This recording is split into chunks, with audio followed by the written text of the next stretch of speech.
Butler on Northeast Streaming Sports.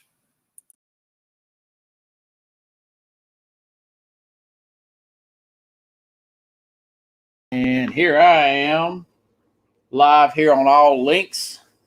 Get a little bit quicker with this every week, everybody.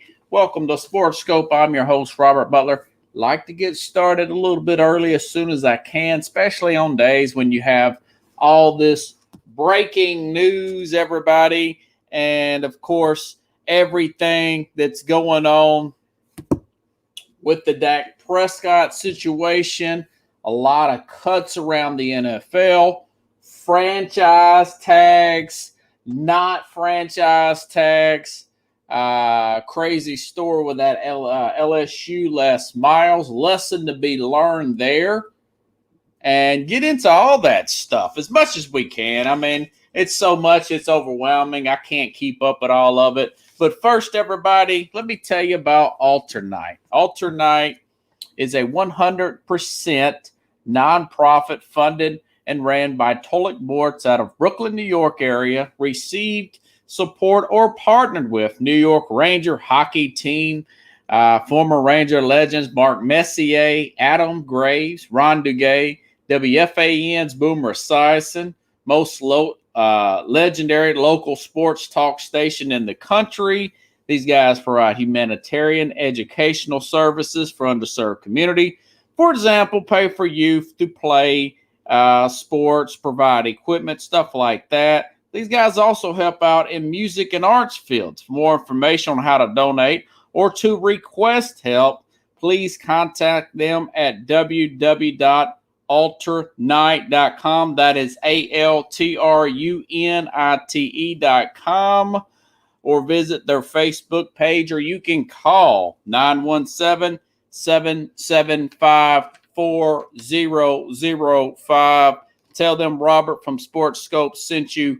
Alternite, good people doing a good thing. Okay, now, first of all, I just want to say this. Can we talk on a personal note? Can we just take the championship building aspect out of it for just a minute? Okay.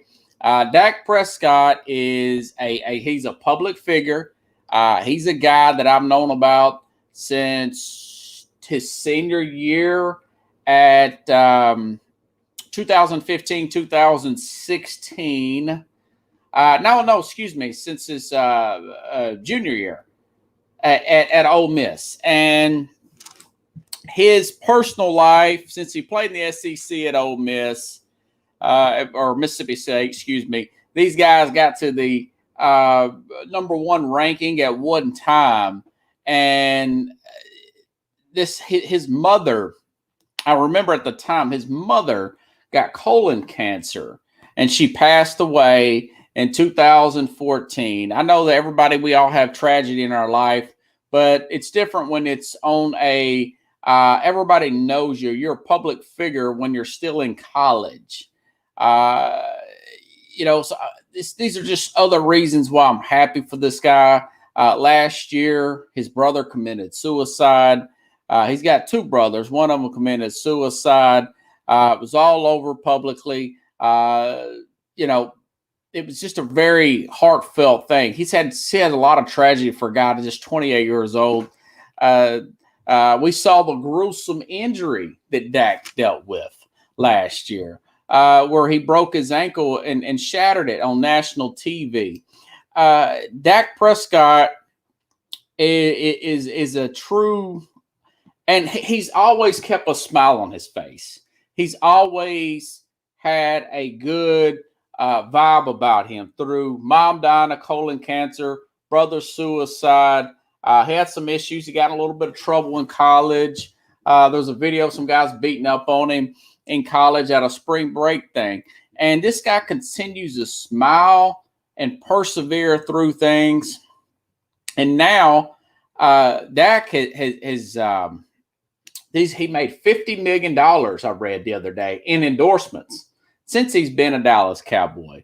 Last year, he was franchised for $31 million. And now he has signed, and he come out like a bandit, like my dad was saying in this deal. He has signed 4-year, $123 million fully guaranteed contract. Has a no trade clause put in. Got 4 years like he wanted. He's making an average of $40 million a year. It's a $66 million signing bonus. That is insane. He's the second highest paid quarterback, even though we don't think nobody thinks he's the second best quarterback in the NFL. He couldn't have got a better deal.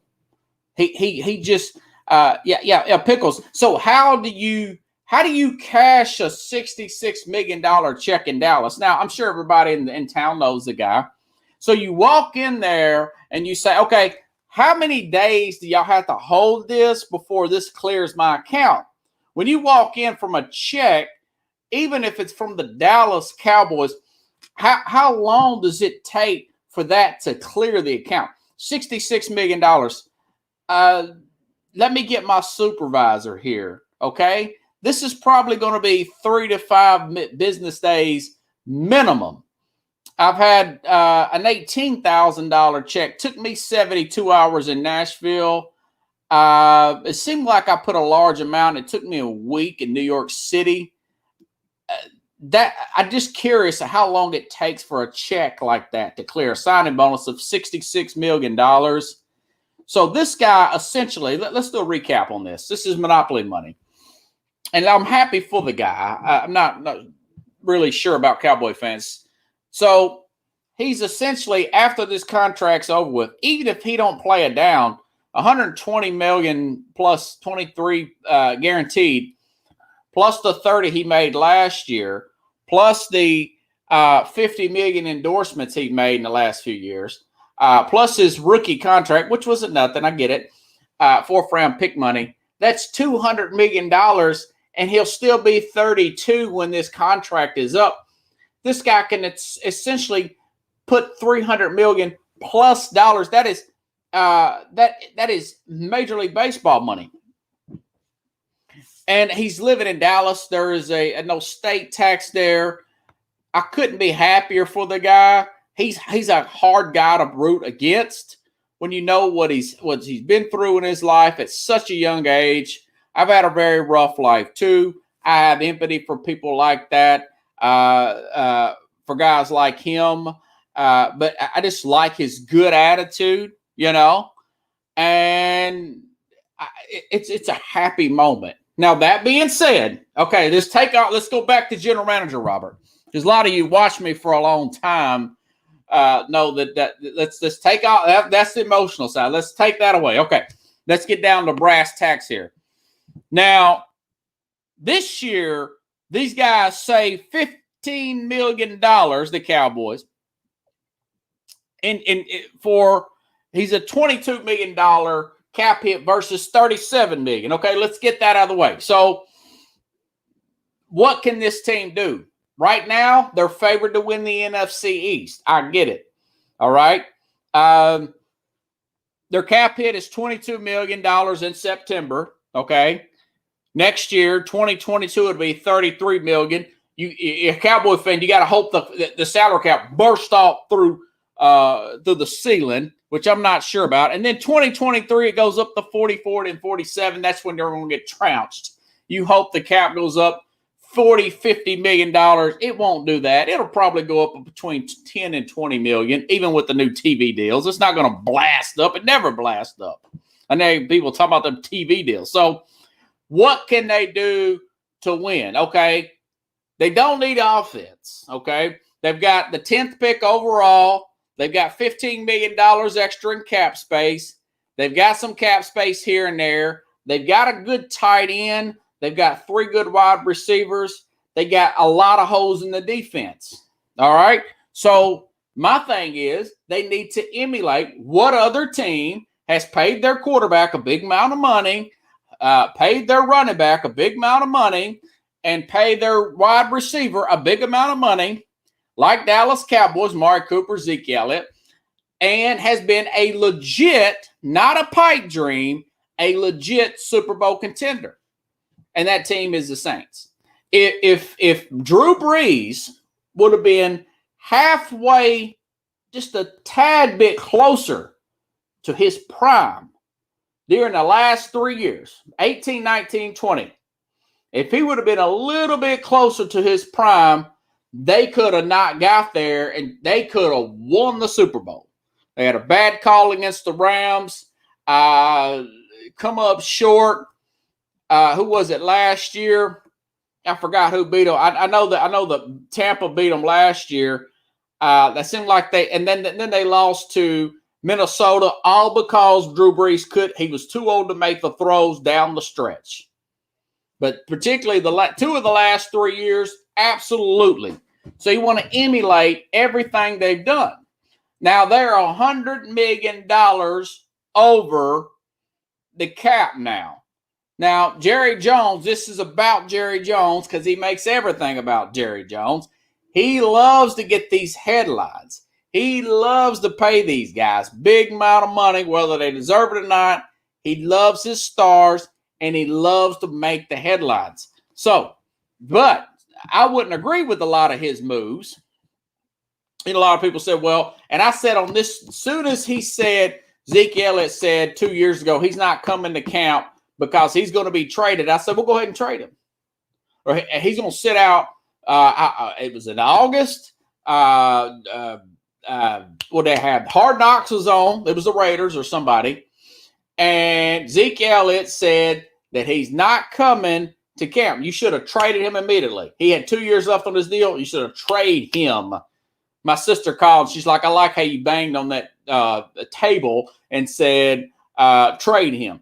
They should have traded him. So that's one move. But now all that's history now. That's all history. So what do you do now? You got to look and see, okay, they got the 10th pick. Go out and get Caleb Farley or Patrick Surtain out of Alabama. You need pass rushers.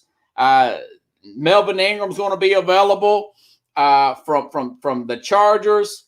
Shaq Barrett is going to be available. Probably can't afford him, but you're going to have to maneuver and massage your way to get in 2 or 3, 4 pass rushing type of players.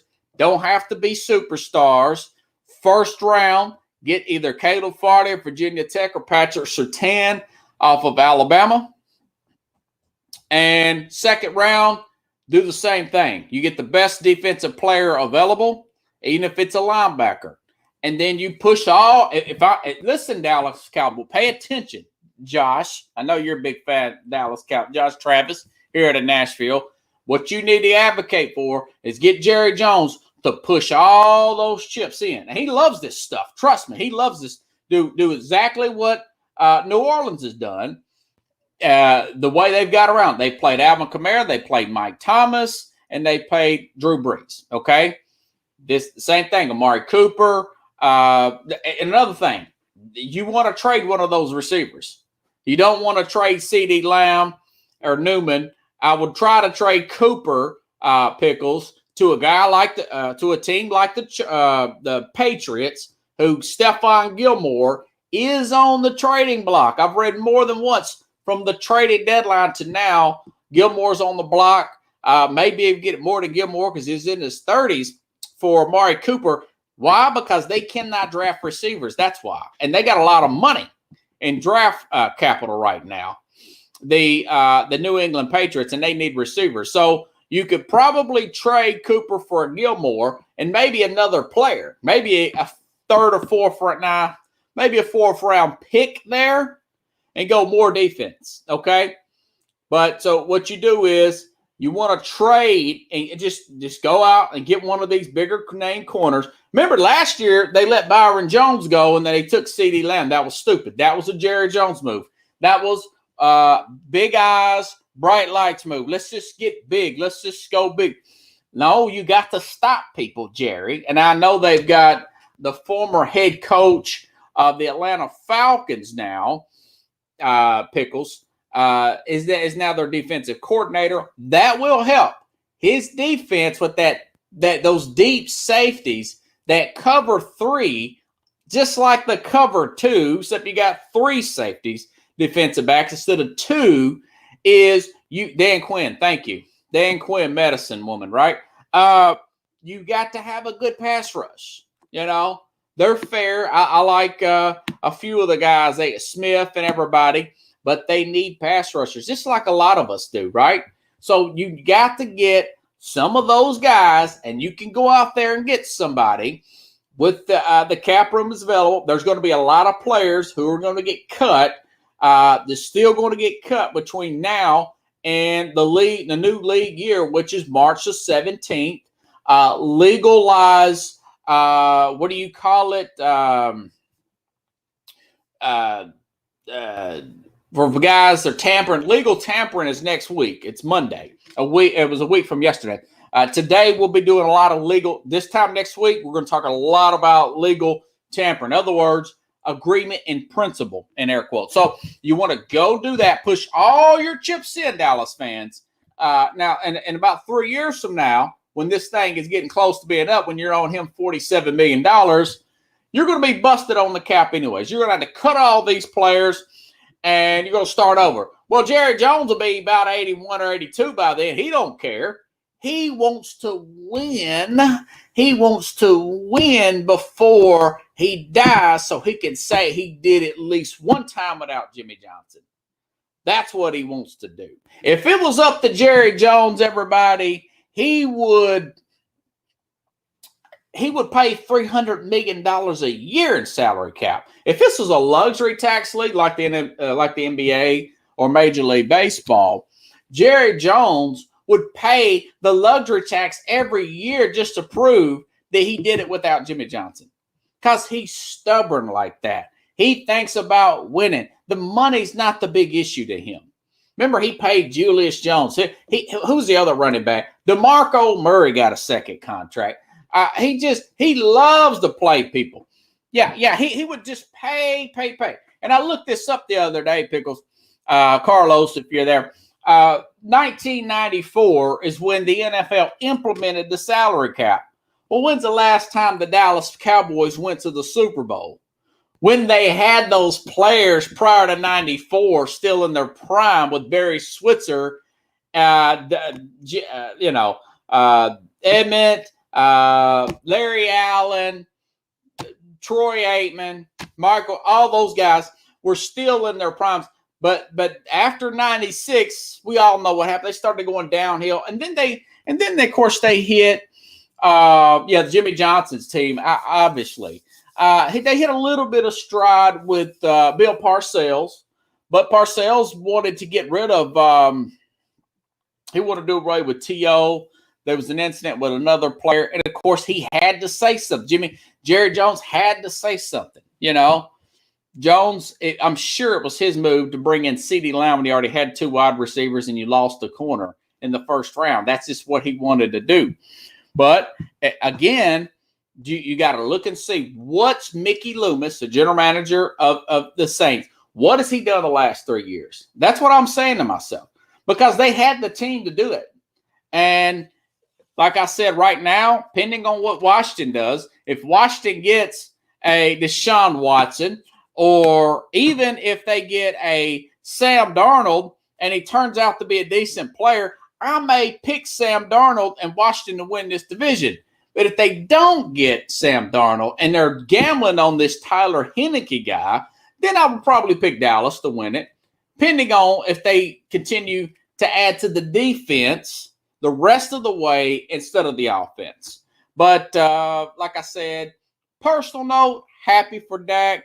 On a football note, you got to win these next 2 years. You're going to be busted over the cap. You're going to be 7-9, 6-10. Dak will have all these empty calories.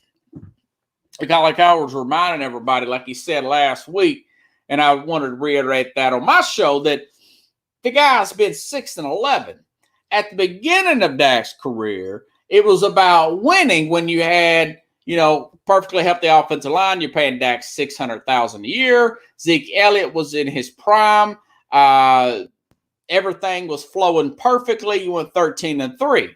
He was a game manager, maybe a step above it. Now that you're losing every game and he's scoring, Dak is putting up these great stats, but they're getting beat every week in shootouts. then it's about the stats. Either it's about winning or about the stats. Either way, he's 6-11 his last 17 games. It is what it is, guys. I'm here to truth tell you. I don't here to sugarcoat anything, even though I personally like to see a guy like Dak succeed. It's hard to pull against him.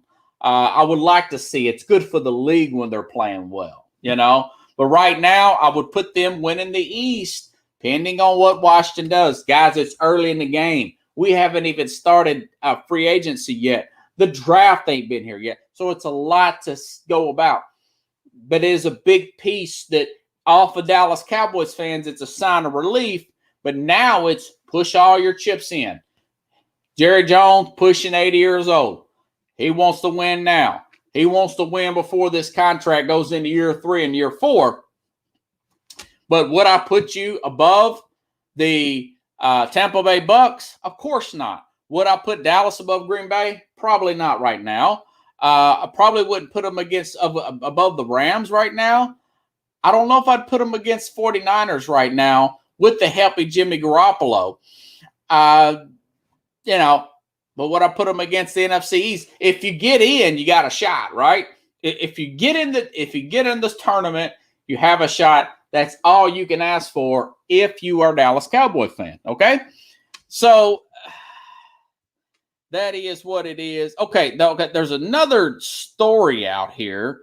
That there's 2 stories. I know some of you've probably already heard this, but this is the last time I've been on the air was last Thursday. So, okay, the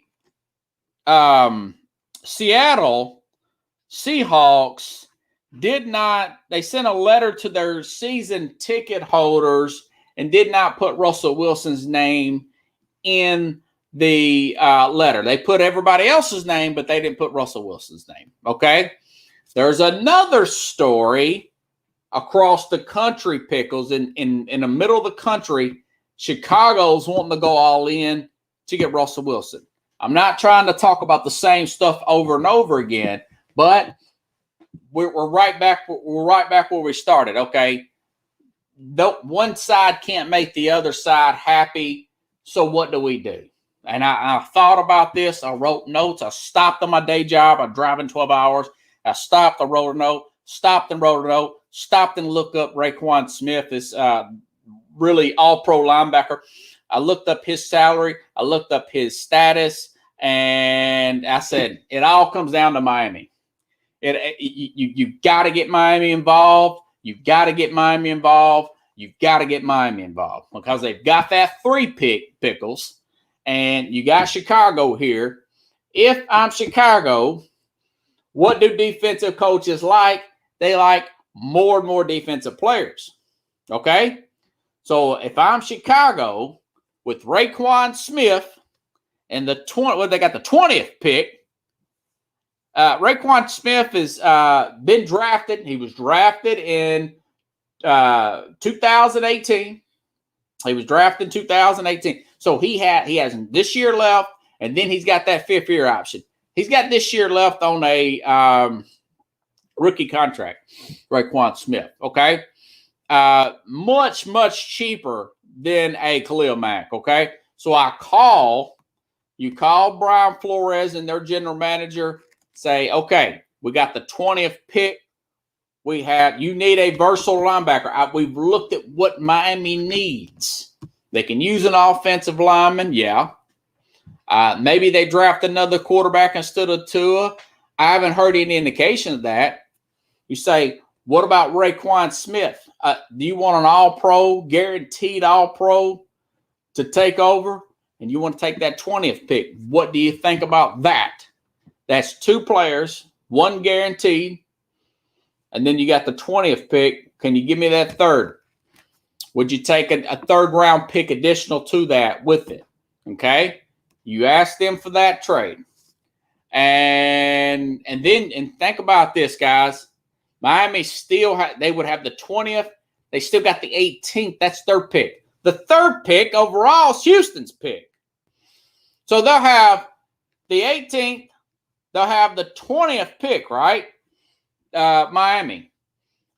So you've got those 2 picks. They also need running back, another wide receiver help. That's where you can get that at. There's going to be 5, maybe 6 quarterbacks, guys, taken in the top 10. That pushes everybody else back. That pushes Slater, a really good offensive lineman out, can play guard, can play tackle out of Northwestern. That pushes Soil with Sunil, or whatever the heck his name is, out of Oregon. That pushes him back. And I think he'll probably go 5th to Cincinnati.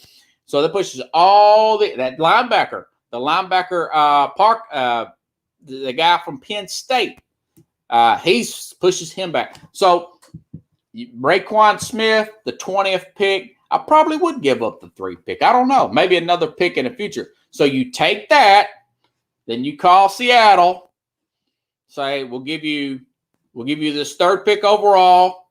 You could take Justin Fields, Trey Lance, whoever's available. It looks like Zach Wilson. Zach Wilson's going to go number 2 to the Jets.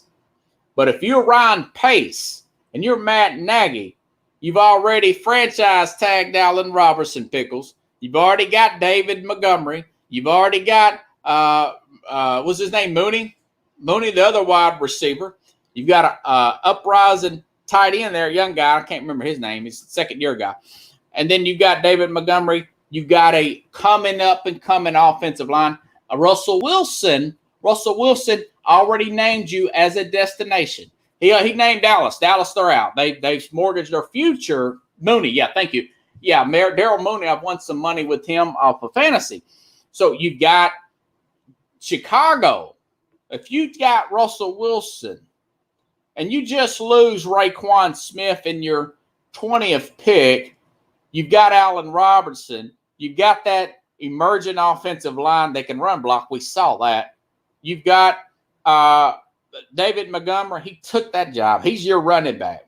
You've got Khalil Mack. You've got that great defense. Good defense. It'll be good. It won't be as good without Raekwon Smith. You could beat, with the right scheme, I think you could probably beat that Green Bay team. Because I don't know what Green Bay is going to do. But if you're Ryan Pace, a guy who missed, who drafted Mitch Trubisky over Patrick Mahomes, over Deshaun Watson, 2 of the higher paid quarterbacks in the league, this is your last out. I'm surprised you made it this far. But because they have a 3rd wild card team, that's the only reason you're even here, Ryan Pace. Matt Nagy, I like some of your gadget plays. If you're the Bears, you've got to go for pay dirt. This guy's 32 years old with that offensive line, with that offensive-minded head coach, with that veteran defense led by Khalil Mack. You could go far. This team beat the Super Bowl champs, guys. Let me start over recording again. Yeah, this team beat the Super Bowl champs. They got the defense to do it. They got the offensive mind in play caller with Matt Nagy to do it. But you got to get Miami involved you got to get Miami involved to get those picks, to get that 3 pick overall from Miami, and then you got to ship that over to Seattle. Again, the 3rd pick, maybe next year's 1st round, maybe a year after that. Who cares if you're already got the team now? But that's what you got to do if you're Chicago, you know? And if Russell Wilson went to Chicago, I don't know if I wouldn't put them above Tampa, because Tampa made a move today I'm shaking my head at already. You know? Tampa's made a move that I'm shaking my head at, thinking, okay, let's see. Raiders will be trading Trent Brown back to the Patriots. Okay, this is the first year, guys. The honeymoon period with John Gruden has ended. I know it's honeymoon in Vegas, Pickles, but the honeymoon with the Raiders and Mike Mayock and John Gruden has ended. The honeymoon in Vegas is over with. It's still in Vegas, but the honeymoon is over with. And I will read you some stuff that I saw off here. If I can find it, I got so many notes here. Okay, so since looking back, this is what NFL Update tweeted at. Looking back at John Gruden and Mike Mayock's first season together in 2019, they brought in Antonio Brown. They cut him, took a cap hit. Tyrell Williams, they cut him. Now, why do you bring in Tyrell Williams and then turn around and draft Henry Ruggs? That's a Dallas Cowboy move. That's stupid. That's something that the old Raiders would do. That's Al Davis. Okay, so they cut Trent Brown. They've recently cut LaMarcus Joyner, the safety. They brought in Vontaze Burfict, and he got suspended again. Brandon Marshall, the linebacker, they cut him. Isaiah Correll never played. And, of course, they've traded Trent Brown, again, back to New England for nothing. And Trent Brown says that I think I was much happier in New England. That's the left tackle. So this honeymoon's over with. He's in year 4. We know he signed a 10-year, $100 million contract. He hasn't been criticized yet. This year, I'm going to criticize John Gruden. I love John Gruden, but at some point, you got to produce, okay? They're in the same situation Dallas is. They're in the same situation Dallas is. They're in the same situation Tennessee is in. Even Seattle, even Houston. They can't stop anybody, you know? And they've missed on the players they brought in. Stop drafting wide receivers when you don't have anybody on defense. If you can't stop anybody, these wide receivers mean nothing. It's great for fantasy. I love playing fantasy. But we saw how bad they got ran on against New England. We saw how they got beat in the last overtime game against the Chargers. We saw how they fall apart at the end of the season. This is a year. Now, maybe he fires Mike Mayock. But these guys got to get it right now. The heat's going to start heating up on them. Now, I know Mark Davis, the owner, not the richest guy in the world. But I wouldn't put it past him in another year or so looking to move on from Gruden. And Gruden's got so much pride that he would say, if you don't want me here, we work out a buyout, because anybody in America would hire me in TV. Now, he's got too much pride for that. He's going to try to win. But when you're going against Patrick Mahomes twice a year, Justin Herbert, who may get even better, I mean, that's two. And then Denver. Now, Denver don't have a quarterback, but that's two. That's 4 tough games right there. And then you're bad in the East Coast. So they've got to go all defense, don't get crazy, and cross their fingers and hope they get a stop. Now, I think they get it right this year, the Raiders, but I think this is the year that the Raiders, the honeymoon's going to be over with. The criticism for Gruden will come into play this year. And moving Trent Brown like that, and like I said, cutting Tyrell Williams, LaMarcus Joyner, Vontaze Burfict, Brandon Marshall. I mean, just bad play after bad play. Farrell's been disappointing. The Clemson defensive end. You've got to look at that side of the ball. And that's a problem with some of these offensive-minded head coaches and coaches that come from one side of the ball or the other. They want to load up the team on the side of the ball they coach rather than balance out the team. And that's something that the Raiders are going to start getting booed at home. I know this is the first year in Vegas, but with that third wild card, and then you got these Herbert and Patrick Mahomes you got to play with. You got to do something, you know, and maybe it's not Mike Mayock. I'll put it this way. Mark Davis might not fire Gruden, but I think Gruden, if they don't make the playoffs, will fire Mike Mayock. They've already fired their defensive coordinator, but they don't have any personnel on defense. I mean, you've got to get tackles in this league. Look what won, guys. Look what won. Go after Shaq Barrett. Roll the dice, you know. Go after some big-name players. So I think he'll probably fire Mayock this year if they don't make the playoffs.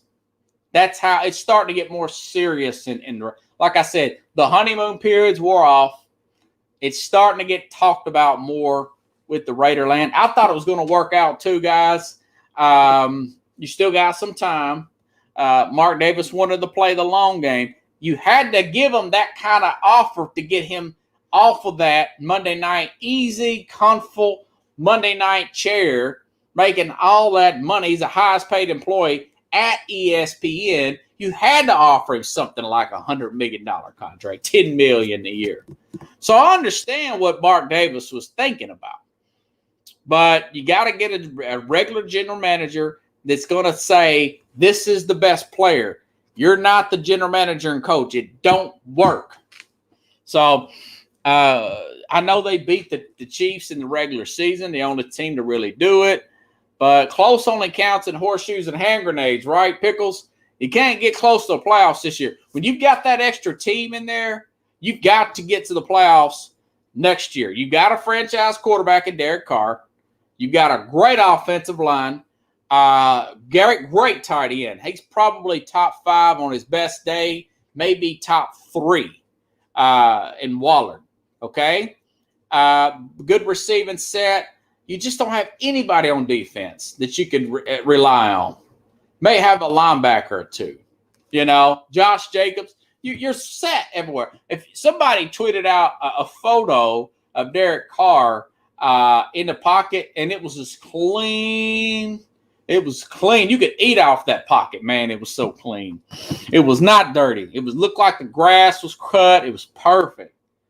But you got to get stops in this league. You're playing against really good quarterbacks. You need pass rushers. Carlos Dunlap's available. He's a little bit past his prime, but you can get him for peanuts, you know. Now Las Vegas is a pretty cool place to live. I lived in Vegas. It's not bad. It's not too expensive, you know. They need secondary players. They need middle linebackers. You see everything on defense they need. They need safety. They just cut their safety, LaMarcus Joyner. So this is the year. This is the year that they need to pay attention. Anyways, okay. Other stories. Let me go through here. Okay, I'm out of Tennessee. Looks like Tennessee Titans.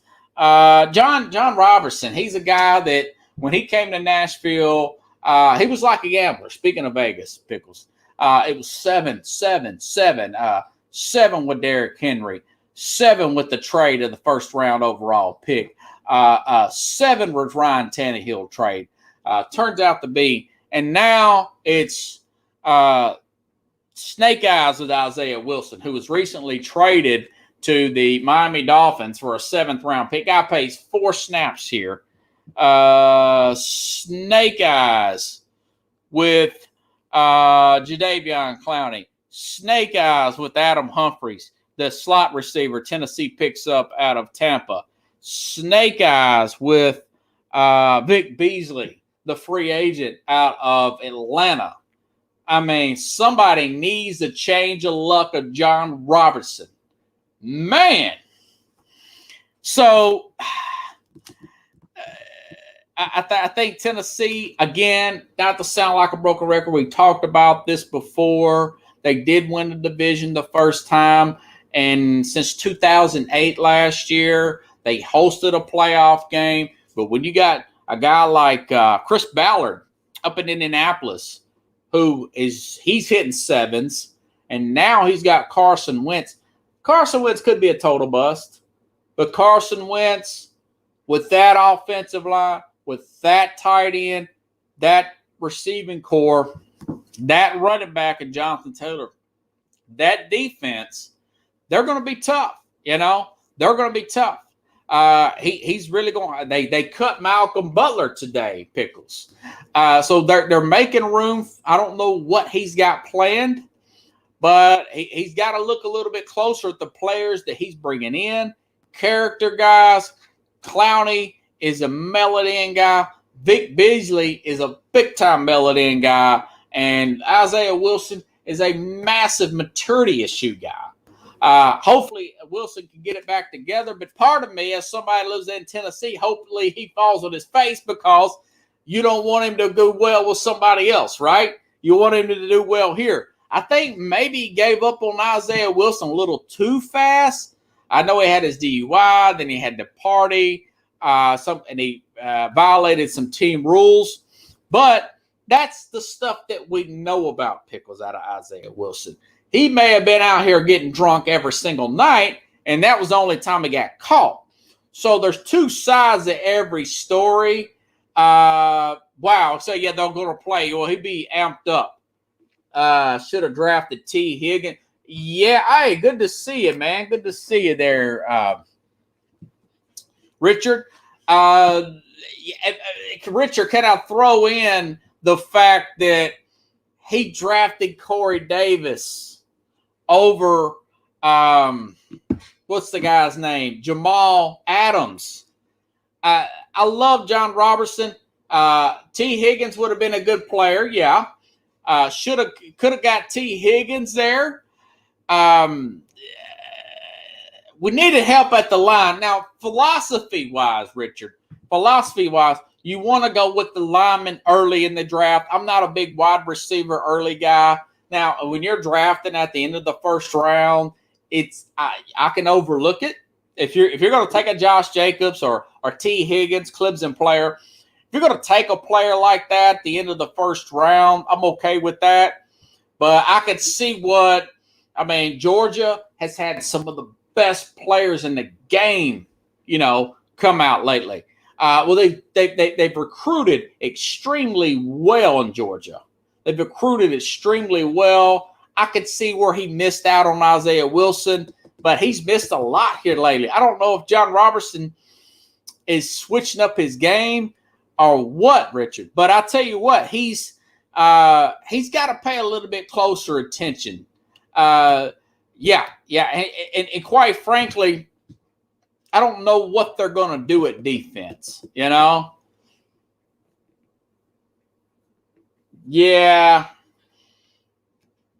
Yeah, and they're third. Somebody said he couldn't get a pass rush. They're third towards the bottom. Now, there's guys like Melvin Ingram's going to be available. The mock draft, Richard, has Tennessee taking a pass rusher out of Miami.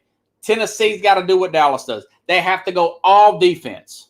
They get to go all defense. Yeah, 2019, I forgot who was in there. Yeah, with the linebacker out of Boston College was a hit, and the one out of Alabama was a hit. Yeah, those guys were pretty good players. Good call there. Boyd from MTSU, he was a good call. But here lately, let's talk about this year. Let's talk about the past year and a half.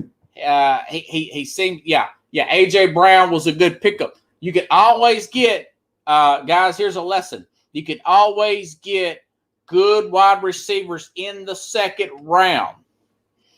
Yeah, and, of course, he got Ben, from the center. It was a good signing. He hasn't struck out, but he's dropped it lately, though. He hasn't been a bust. He's not terrible, I'm not sure if he should have got rid of the Brian Suckup. I don't know if he should have dumped Suckup. Suckup seems to be doing good. He won a Super Bowl with Tampa. So it's just, I don't know. Maybe he's just looking at talent only and rather than character. I'm a talent guy too, guys. I get it. But sometimes, you just got to, you got to go with it. Okay, speaking of football, there was an article in ESPN, Rich. I don't know if you've seen this. Mel Kiper's highest graded quarterbacks in 43 years. This guy's been doing it since he was in high school, Pickles. 43 years. He names off all these quarterbacks, including Josh Allen, number 10 overall. Chris Sims, the son of Pickles, Phil Sims, the son of Phil Sims, said that Zach Wilson is better than Trevor Lawrence. And I mentioned this last week, everybody, how these guys, they get analyzed so much. Like, remember they said maybe Robert Griffin III is better than Andrew Luck. I remember some people saying that. Maybe 1998, remember Ryan Leaf? Maybe some was saying, I don't know, maybe Ryan Leaf's better than Peyton Manning. Yeah, I think that was a hot take. So Mel Kiper comes out with this article like a few days ago, a few days after Chris Sims makes that comment about BYU Zach Wilson. And this is 43 years, Pickles. He said the highest graded quarterback ever was yours truly, of course, 1983, John Elway. Second, all-time second was Andrew Luck, Peyton Manning, and, of course, like I said, 10th was Josh Allen. Now, there's other quarterbacks he talks about in this. He did miss on, like, Andre Ware. But for the most part, he had Jim Kelly in this thing, with 4 Super Bowls of Buffalo. But, Peyton Manning, 2 Super Bowls. John Elway, 5 Super Bowl appearances, 2 wins. And then, of course, Andrew Luck. The first year Luck gets to the playoffs. And number four is Trevor Lawrence. So you can't overthink the room. Josh Allen, I remember, and the Mount Kiper don't bat 1,000. I follow him every year for the past 10 years, very consistently. He don't bat 1,000. He said Mike Williams from USC is going to Hall of Fame. He screwed that one up. He admitted it. But when it comes to this stuff, like Josh Allen, he was very consistent about Cleveland taking him with the first pick overall. And I thought, you know what? Yes, if Luck hadn't have got hurt, Luck would have won multiple Super Bowls.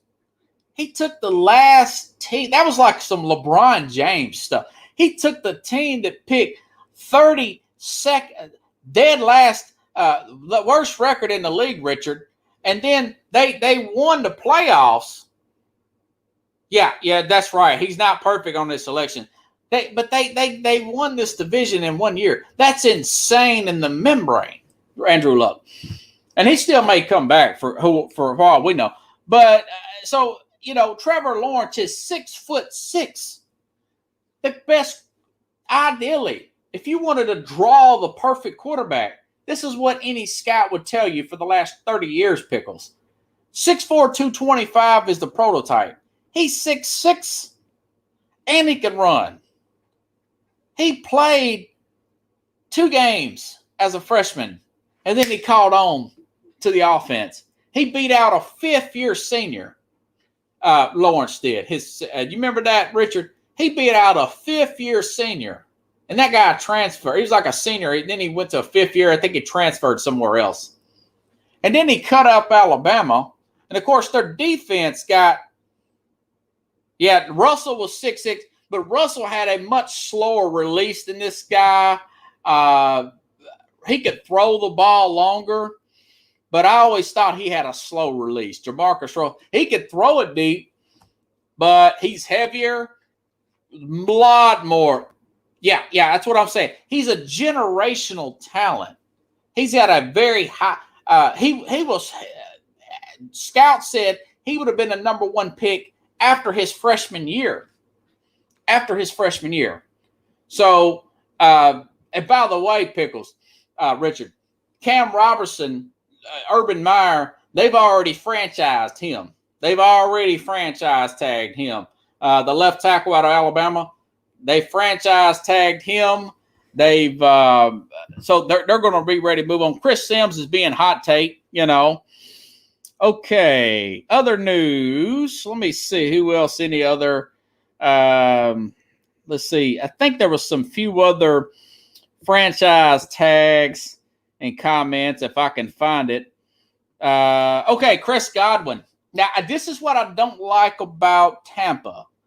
You're letting Shaq Barrett go to free agency, which, by the way, Jacksonville, jump on him. Shaq Barrett from Jacksonville, sign with the money. But so Tampa, their franchise tag. I love Chris Godwin, really good guy, good story. You don't need him. There was a rumor, Pickles, that Tampa may go after Odell Beckham from Cleveland. Well, why are you franchise tagging Chris Godwin? So that's one I didn't like. I mentioned Cam Robertson. I like that. That's a left tackle that's going to protect Trevor Lawrence. Leonard Williams from the Giants. Really good play there. Good. Get after the quarterback. Franchise tag. Like that. Other franchise tag. Marcus May with the Jets. Brandon Sheriff, he's a guard, and I forgot who he plays for. I want to say he's with Washington, and of course, Dak Prescott. Guys who did not franchise tag: Kenny Galladay, Juju Smith-Schuster, Hunter Henry, Aaron Jones. Congratulations, Green Bay. Don't pay these running backs. Don't franchise your running back. Good job, Green Bay. Now go out and get some more help. Also, on your defensive line, you can find another running back in the draft if you choose to. So that's where we're at so far in the NFL. Love Juju, but like I said last week, guys, love me some Chase Claypool, Deontay Johnson, Washington. I like all of them. You can't have everybody. You can't have that many receivers. Chris Godwin, Tampa don't need. They should have franchised Shaq Barrett. Maybe Shaq Barrett wanted too much money. I don't know. But you can't have enough pass rushers in this game. You need your guys protected, and you need to get to the other guy. So, anyways, so that's where we're at as far as players. There's another story I wanted to talk about. Les Miles. Yeah, he fell off this year. Juju did look a step slower for whatever reason. And don't ask me why. I have no idea why he looks a step slower, but he does. Maybe because he's simply not a number. Let me see if I'm right here. 24 minutes. Let me start this over. Maybe he's simply not. He was never really a number one. He looked good, Juju, under Antonio Brown. So, yeah, let Juju walk. Don't be the sucker that pays Juju Smith-Schuster, okay? Okay, there's another story. Okay, Les Miles. Les Miles was fired. Essentially, they said it mutually parted ways with Kansas today. There was a legal write-up. Let me make sure I got this. From a 2013 accusation back in LSU.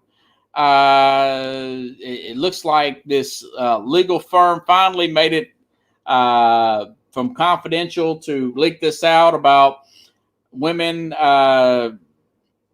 He is sexual misconduct, sex towards female employees, student employees that are female. And I thought to myself, okay, so the AD in LSU in 2013 recommended that you fire that the organization, that LSU fires Les Miles because of liability. And I wonder why didn't